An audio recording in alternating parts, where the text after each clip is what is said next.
لبوك لناره بوكا مغزاله لبوك لناره بيكا سلاف عزيزة ما كنوكا مهبانا هنگوما او قضايا كسر بشاري دوهوكا 3000 سال پێش لە دایکبوونی مەسیح ئەو قەزایە دروست کراوە بەر لەوەی ئێمە بچینە ناو قەزای ئامێدیەوە دەرگایەکی سەرەکی هەیە ئێرە کۆنترین کۆڵانی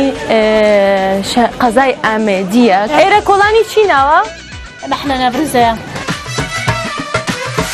دلبر بسالم تز شبلر هشتم شبین درشته سرجی چابم نوشتم پاقلا 250 پاقلا ئێستا ئەمە دەرگای کەنیسەکەیە و ئێستاش هاتینەتە ناو سەیرانگای ئاشەوە لێرەش مەلەڤانگەیە هەیە لە ساڵی 1970ەوە ڕێگە نەدراوە هیچ خانوویەکی تازە لەم قەزایە بکرێت تەحسین تاها یەکێکە لە هونەرمەندە زۆر کۆنەکانی قەزای ئامێدی